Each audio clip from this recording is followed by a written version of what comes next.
1912-1955।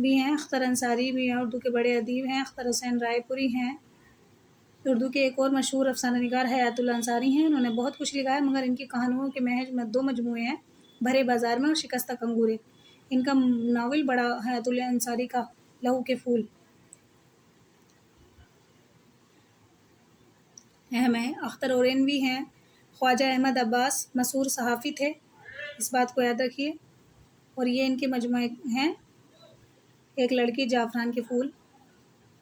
ممتاز مفتی ہیں آگے، محمد حسن عسکری، عزیز احمد ہیں، ان کے ناول کافی اہم ہیں، عزیز احمد کے ناول۔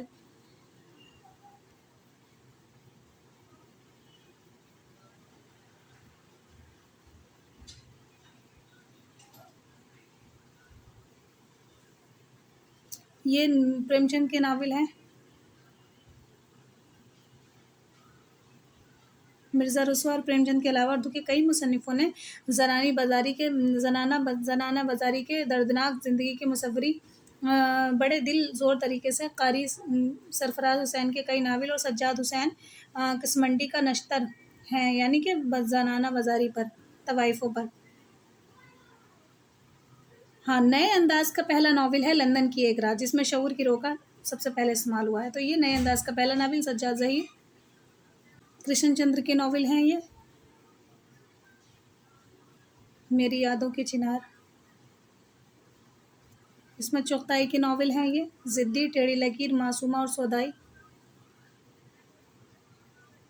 عزیز احمد کے ناول ایسی بلندی ایسی پستی، گریز مشہور ہے۔ رامانند ساگر کا اور انسان مر گیا، قدرت اللہ شہاب کا یاد خدا، قرۃ العین حیدر کا میرے بھی صنم خانے اہم ہے۔ ڈاکٹر احسن فاروقی کا شام اودھ، دیکھیے بیدی کے 7 کھیل ڈرامہ ہیں۔ منٹو نے سماجی نفسیاتی مسائل پر اہم ایکٹ کے ناٹک لکھے، جیسے 3 عورتیں آؤ، یہ سوال آیا تھا GIC لیکچرار میں، اور آگے ہے دروازے کھول دو، یہ کرشن چندر کے ہیں ڈرامے کے مجموعے۔ اس میں چغتائی کے ناٹک بھی مقبول ہیں، احمد عباس کا ناٹک زبیدہ، میں کون ہوں، عصمت کا شیطان اور دھانی باغپن، یہ ڈرامے کی صنف سے تعلق رکھتے ہیں۔ آگے ہے مزاح نگاری، تو اس میں عجیم بیگ چغتائی ہیں، عصمت کے بھائی پطرس ہیں، دیکھ لیجئے۔ آگے دیکھتے ہیں، شوکت تھانوی ہیں، کنہیا لال کپور، سنگ و خشت، شیشہ و تیسا، چنگو رباب، نوک و نستر، بالو پر، نرم و گرم، شیخ چلی وغیرہ۔ شفیق الرحمان ہیں۔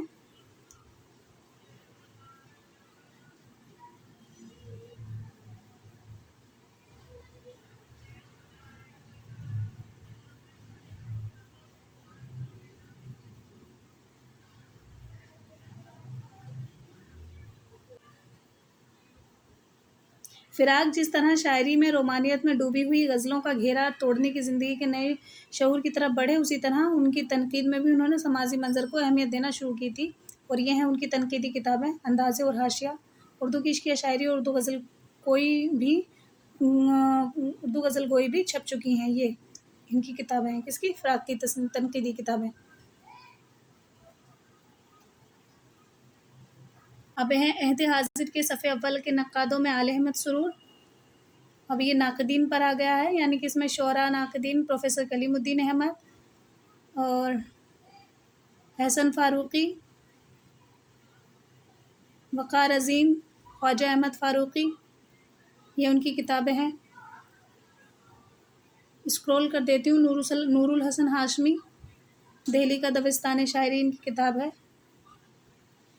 اختر انصاری، آپ لوگ اس کو نوٹ ڈاؤن کر لیجئے گا ویڈیو روک کر کے، کافی اہم کتاب ہے یہ، لیکن ہاں طویل ہو گئی ہے ویڈیو، لیکن آخری میں مصنف مختصر طریقے پہ اپنے طور پر بھی اپنا تعارف پیش کر رہے ہیں۔ یہ احتشام حسین، پیدائش ان کی کہاں ہوئی؟ 1912، اعظم گڑھ UP کے گاؤں مائل میں ہوئی، اپنے بارے میں بتا رہے ہیں، اور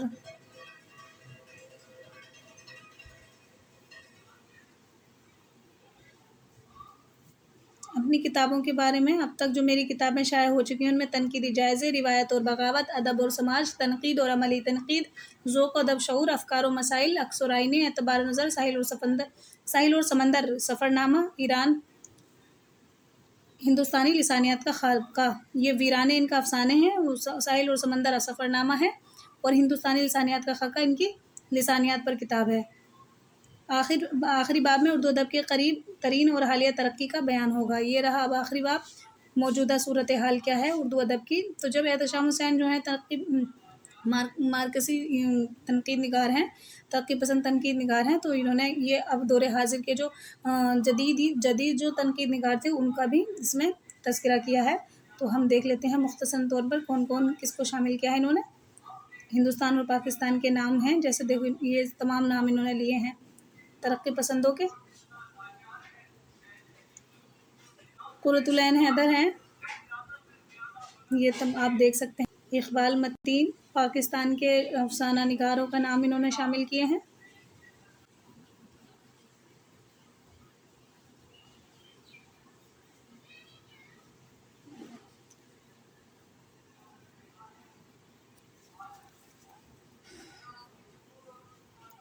تو یہ تھا اردو ادب کی تنقیدی تاریخ کا مطالعہ۔